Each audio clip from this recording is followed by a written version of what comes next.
In this video, we will tell you all about it, and we promise you will be surprised by a lot of things.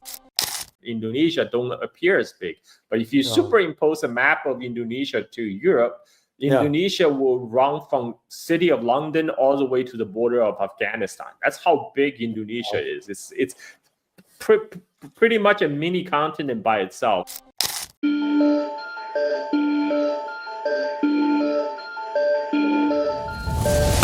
Gabungnya Indonesia di BRICS telah menjadi kegemparan tersendiri bagi kalangan pengamat politik dunia.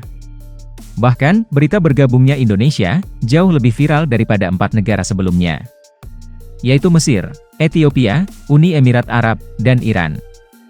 Hal ini dikarenakan pengaruh Indonesia yang cukup besar pada tatanan dunia modern, serta memiliki kekuatan ekonomi terbesar di selatan Asia. Hal ini menimbulkan spekulasi baru, dengan hadirnya Indonesia dalam keanggotaan BRICS, telah merubah peta keseimbangan antara geng-geng berpengaruh dunia seperti G7, yang dimana peran Indonesia sendiri sangat diperlukan oleh anggota BRICS. Terutama dalam mengamankan jalur perdagangan di Selat Malaka, serta suplai industri global. Dari sisi Indonesia sendiri, akan mendapatkan dukungan dalam memetakan pengaruh hegemoni baru di wilayah-wilayah tertentu, serta meningkatkan bargaining power dalam dunia industri berskala global.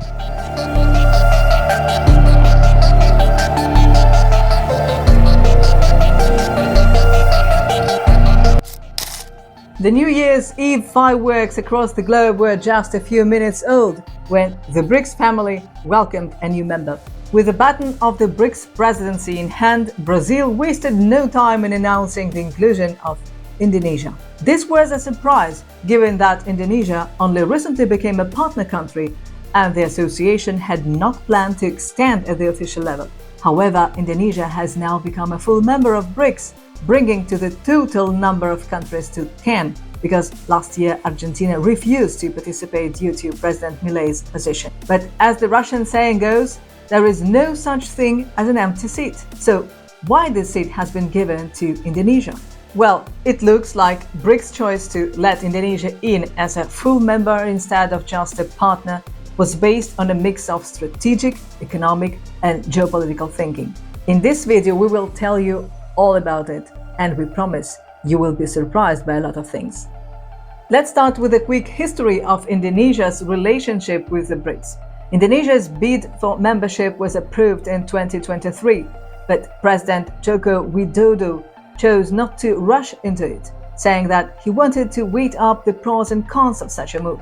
As a result, Indonesia was not among the new members announced at the Johannesburg summit. In October 2024, during the BRICS annual summit in Kazan, Russia, Indonesia's new foreign minister Sugiono announced that Indonesia's new leader, Prabowo Subianto, had decided that Indonesia would seek full membership in the grouping, reflecting the distinct approach between Widodo and Subianto.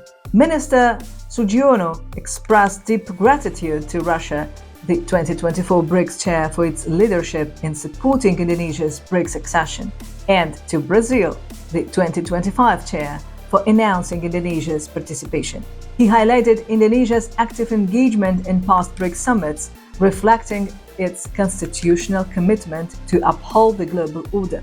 His statement emphasized that Indonesia views its BRICS membership as a strategic move to foster cooperation with developing nations, emphasizing equality, mutual respect, and sustainable development while addressing global challenges like climate change, food security, and public health. That said, what's hidden behind the words of diplomacy?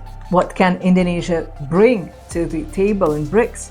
First, Indonesia is the largest island nation in the world. It's made up of over 17,000 islands in the Pacific and Indian Oceans, and it has the world's second longest coastline and an amazing biodiversity, including tropical forests, volcanoes, beaches, and the richest underwater world. Indonesia is the fourth most populous country in the world, with more than 280 million people. Notably, half of its population lives on Java, the most densely populated island in the world. It is also home to the world's largest Muslim population. Furthermore, Indonesia is home to more than 300 ethnic groups, showcasing a rich and diverse ethno-cultural heritage. The Indonesian economy is a significant driver of regional development. It leads the world in palm oil production, accounting for about half of the global volume, and it has the world's largest gold mine, Grasberg. But perhaps even more importantly, Indonesia has a huge concentration of young people, which means that Indonesia has incredible human potential for growth and innovation. On top of that, because of its location, this country is like a bridge between Asia and Australia. Its ports are key for global trade, and tourism brings in billions of dollars every year. Indonesia boasts significant reserves of minerals like nickel, bauxite, and copper. Over the past decade, the government's strategic industrialization policies included banning raw nickel exports in 2020 and bauxite in 2023, with further bans anticipated. The goal is clear: develop processing industries to meet green transformation demands, focusing on batteries and electrical vehicles, with nickel as key, attracting investment to position Indonesia as a regional hub. Indonesia has boosted its economy by processing nickel domestically, thanks to Chinese state investments and loans. The country is now processing nickel at home instead of simply exporting the ore. Revenue soared from $6 billion in 2013 to $30 billion in 2022. This strategic shift, while enhancing economic welfare, has sparked disputes with the European Union in the World Trade Organization. Trade relations between Indonesia and the European Union have strained recently, especially in the raw nickel and palm oil sectors. Strict European Union deforestation rules have hit Indonesia's palm oil exports, highlighting global fragmentation and a shift to a multipolar world. And guess what?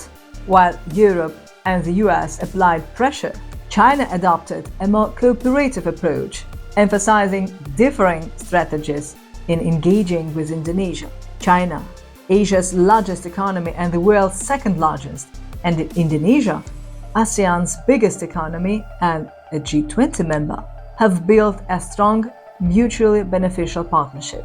Last year, the two nations issued a joint statement to strengthen their comprehensive strategic partnership, setting the stage for even deeper collaboration. Their relationship has become a model of win-win cooperation. China's importance to Indonesia is evident in President Prabowo Subianto's decision to make China his first overseas visit after taking office. The new Indonesian administration is focused on strengthening ties with China, enhancing regional cooperation, and ensuring security in the region. China is a key market for Indonesia's natural resources, including coal, palm oil, rubber, and nickel ore. In return, Chinese electronics, textiles, and machinery are highly sought after in Indonesia. Chinese investment in Indonesia reached $7.4 billion last year, making China the second largest foreign investor after Singapore. The two nations have deepened cooperation in infrastructure, mining, agriculture, and fisheries. Projects like the Jakarta-Bandung high-speed railway, operational for a year and serving 5.8 million passengers, showcase their collaborative success under the Belt and Road Initiative. Additionally, the two countries' Twin Parks project highlights their commitment to innovative partnerships. This initiative connects industrial parks in both nations to boost trade, investment, and technology transfer, fostering economic growth and sustainable development. Such efforts not only strengthen bilateral ties, but also align with the broader goals of the China Indochina Peninsula Economic Corridor, further solidifying their role in driving regional progress. You see, my friends, Indonesia had a chance to compare the mutual benefit approach that China uses and the neo-colonial approach of the West, and felt the difference. Let's dive into some political geography. Take a close look at the Strait of Malacca, a critical channel connecting the Indian Ocean and the South China Sea. It's the shortest sea route between India and China and one of the busiest shipping lanes globally, with 30% of the world's sea trade passing through. This vital strait lies between Indonesia's Sumatra Island and Malaysia, extending to southern Thailand. Notably, Malaysia and Thailand are now part of the BRICS partnership as partner countries. While US President Trump focused on controlling northern sea lanes, hinted at through comments about Canada and Greenland, and securing influence over the Panama Canal, seems that BRICS has been safeguarding southern sea routes. This makes Indonesia's recent accession as a full BRICS member especially significant. Indonesia's leadership within ASEAN strengthens ties between BRICS and ASEAN nations. This one has to do with BRICS and Indonesia and Thailand. Let's tackle the Indonesia one, because especially when it comes down to the Malacca Strait. So I just wanted to get your feedback regarding Indonesia and BRICS. How is that going to transform BRICS vis-a-vis ASEAN, in your opinion? Okay, this is big news because Indonesia is huge. People don't realize how big Indonesia is because we usually use a map with a Mercator projection, which makes the northern countries really big. Like Greenland is huge, and whereas countries like in the south, like on the equator, Indonesia don't appear as big. But if you superimpose a map of Indonesia to Europe, Indonesia will run from city of London all the way to the border of Afghanistan. That's how big Indonesia is. It's pretty much a mini continent by itself, and it's also one of the most populous country. You know, Indonesia is the world's fourth most populous country after India, China, and United States. It's also the world's most. It has the country with the most Muslim in the world. It's you know, because it's a Muslim majority country. So by any matrix, Indonesia is very important, and it's the largest country in ASEAN. For many years, Indonesia was sitting on the fence on the BRICS, on joining the BRICS, because it did not want to offend United States. It knows United States very sensitive about BRICS and nations joining the BRICS grouping, because US sees BRICS as the anti-West, anti-US alliance. But whereas Indonesia wished to keep its options open, Indonesia wants to be friends with everybody. He wants to keep its ties with United States, and he also continue to welcome Chinese investment, because that's very important for development of Indonesian economy. So now it looks like Indonesia decided, you know what, we don't need to pretend anymore. We don't need to pretend we're sitting on the fence anymore. We're just going to join the BRICS. Go for it. So this is a major development. And it shows that the kind of the movement toward BRICS is inevitable. It's kind of almost unstoppable particularly in the global South countries. It makes sense because the Indonesian economy is increasingly tied with the BRICS country, with China, but with other members of the BRICS country as well. You know, especially with the just recent complete construction of Chancay Port in Peru by China. That's gonna link all of South America to Indonesia as well, because Indonesia is gonna set on this transit route. You show the map of Malacca Strait. That's what most of the Chinese trade with China will go through the Malacca Strait into South China Sea. All the Chinese exports and Chinese import will go through Strait of Malacca to Middle East, Africa, and so this is also, you know, U.S. Navy has always talked about, we're going to choke up Strait of Malacca in case of war, but it's unrealistic. First of all, they never practiced it. You know, they're not serious about it, because for something, if they're gonna stop the traffic in Strait of Malacca, they're not just stopping the traffic to China. They're stopping the world trade.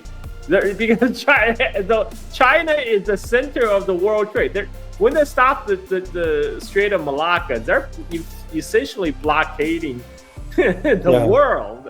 They're blockading the entire East Asia.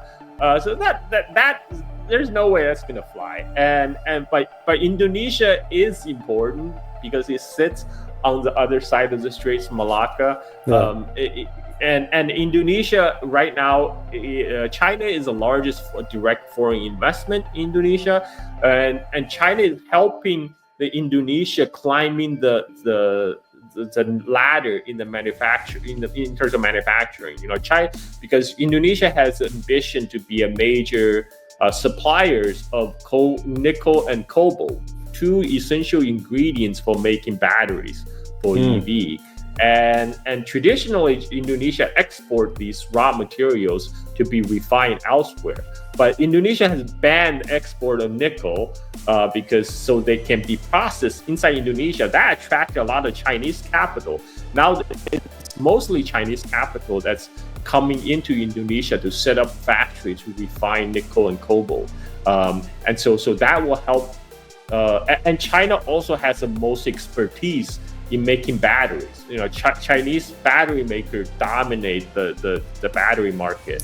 So they will have a lot of expertise to share with Indonesia to set up factories over here as well. I mean, as I mentioned before, I'm waiting for the BYD factory to be up and running. Their plan is to have the first BYD factory in Indonesia to be pumping out EVs by January 2026. So that's what I'm waiting for. So for the price of Chinese EV in Indonesia even to come down even further, because by producing domestically in Indonesia, that will allow a lot of the you will avoid the tariff, because Indonesia also have a high tariff on